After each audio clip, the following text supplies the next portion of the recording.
Good morning, everyone. We are here again with some problems of various competitive examinations and trying to understand them.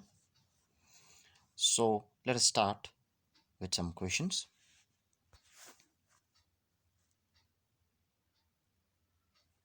The d orbital involved in the hybridization to form square planar and trigonal bipyramidal geometries are. This is one of the questions from IIT JAM 2020. Now, before going into the question, you must be able to understand what hybridization is and what are the various orbitals taking part in hybridization in case of square planar complexes and trigonal bipyramidal complexes. So let us try to analyze it. Hybridization is defined as the mixing of orbitals belonging to the same atom but having slightly different energy so that a redistribution of energy takes place between them, resulting in the formation of new orbitals of equal energy and identical shape. So what is hybridization? Basically, it's mixing of orbitals. What kind of orbital? Which are having slightly different energy. So why we are mixing it? So that we redistribute the energy as well as their shape. The shape becomes identical. Now, the question is, if we are making a square planar complex or a trigonal bipyramidal complex, which are the orbital I should mix? So in a square planar complex, as it is written, a square planar complex is formed by hybridization of s orbital, px, py, and dx square minus y square orbital. That is what we call as dsp2 hybridization. One d orbital, one s orbital, and p2, that is 2p orbital. A trigonal bipyramidal complex is formed by hybridization of S, Px, Py, Pz, and dz square orbital. That is what we call as sp3d hybridization. So our answer is option C, that is dx square minus y square and dz square. Let us move into the next question. This is from NEET 2019. Which of the following reaction are disproportionation reaction?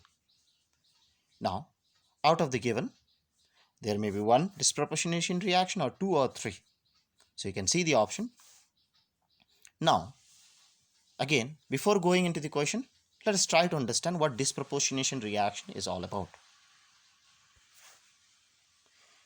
A redox reaction in which the same substance is oxidized as well as reduced. So those redox reaction where the same substance is getting oxidized as well as reduced is known as disproportionation reaction. That is, those redox reaction in which one compound of intermediate oxidation state converts to two compound. So the compound which is undergoing disproportionation will be in the intermediate oxidation state and it will convert into two different compounds.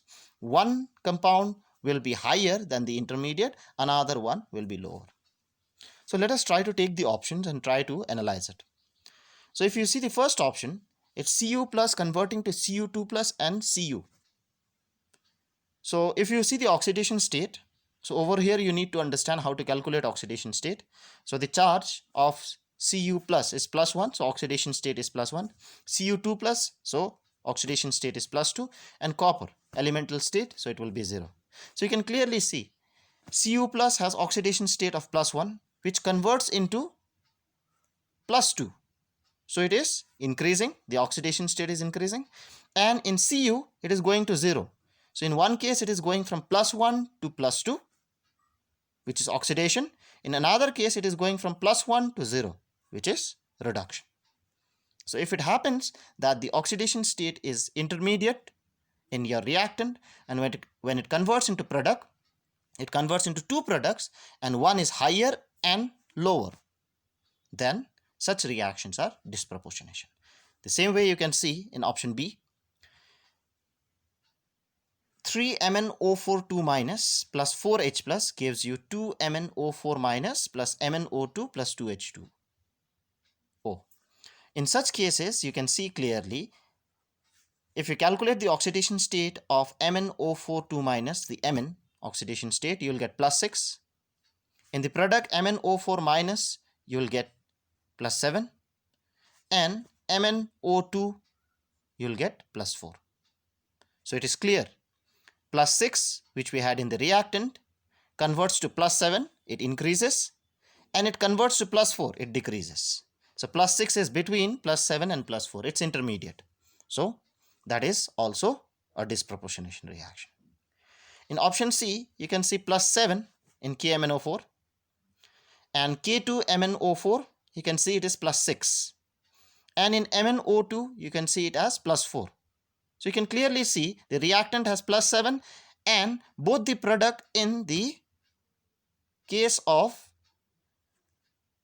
the third reaction, you can clearly see that they have lower than the reactant. It is not in intermediate. Plus 7 is not between plus 6 and plus 4. And if you see the last option, option D, you can clearly see that it's not a disproportionation reaction. Okay, here the two different oxidation state is converting to one oxidation state. So that is clearly not a disproportionation reaction. So our option or our answer is both A and B, that is option A.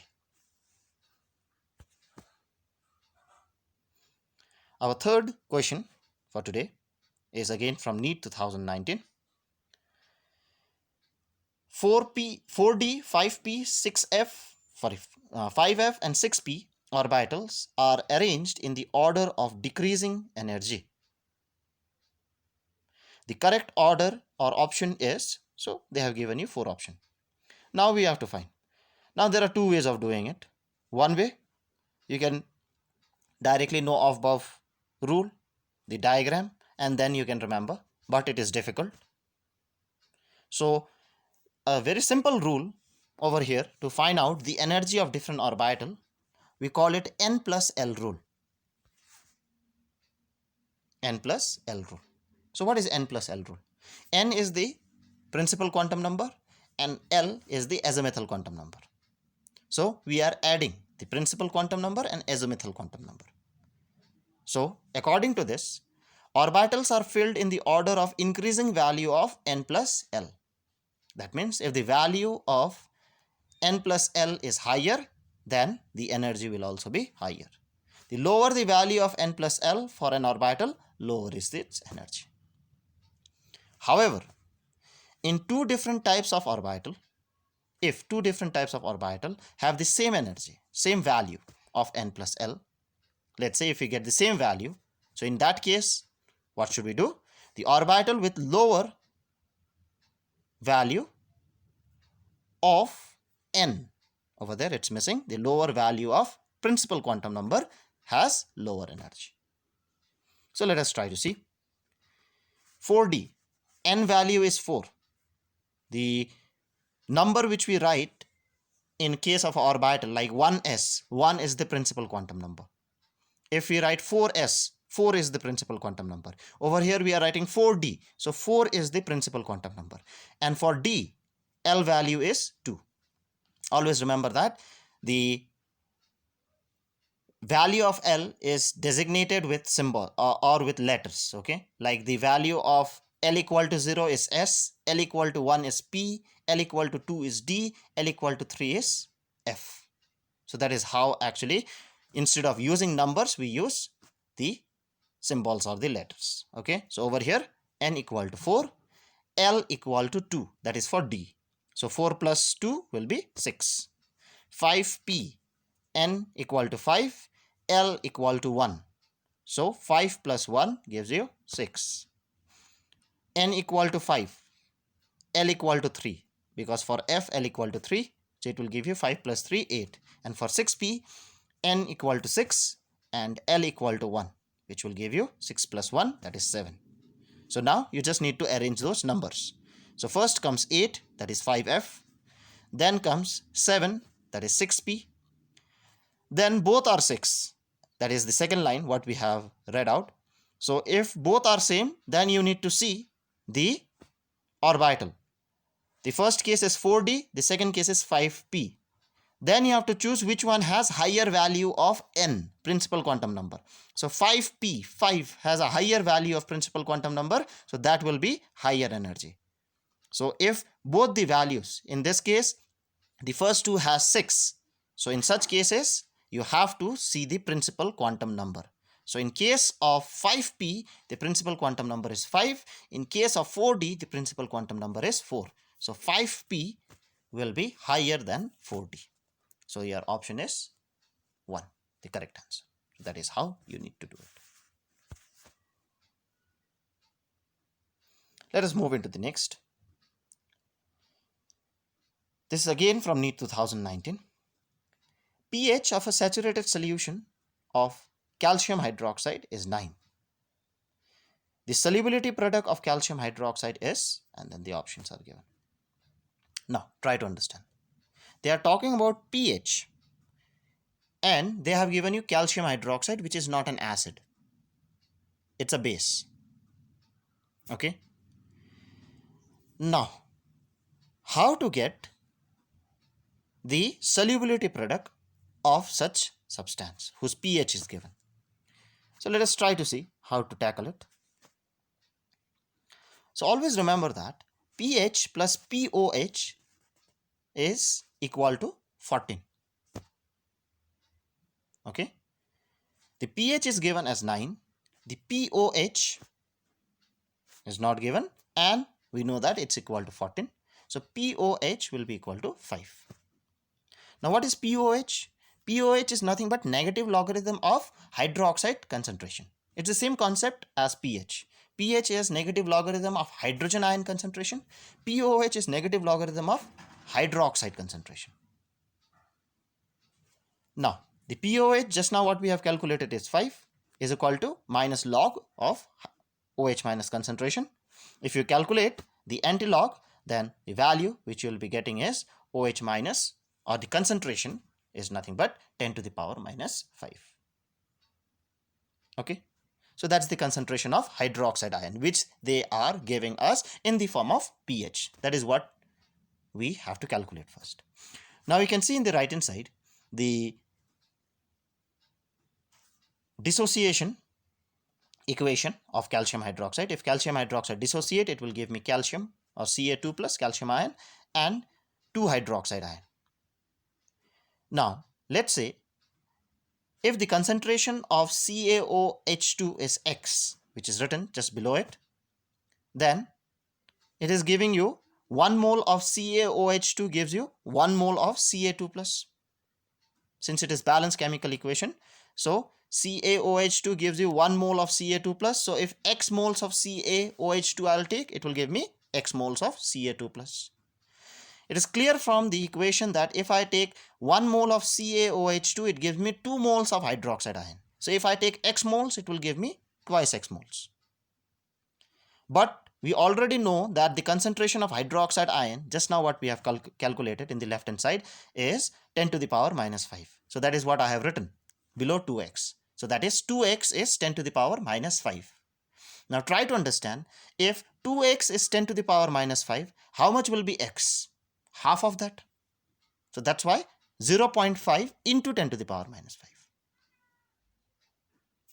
Once we are done with that, then we'll put in solubility product equation. Now how to get solubility product equation? For solubility product equation, it is very much necessary to write the dissociation equation. That is why I have written. Once you write the dissociation equation, balance it, then solubility product is nothing but the ionic product of the ions, or the ionic product. Okay, so what are the ions over there? Calcium ion and hydroxide ion. So I have taken the product.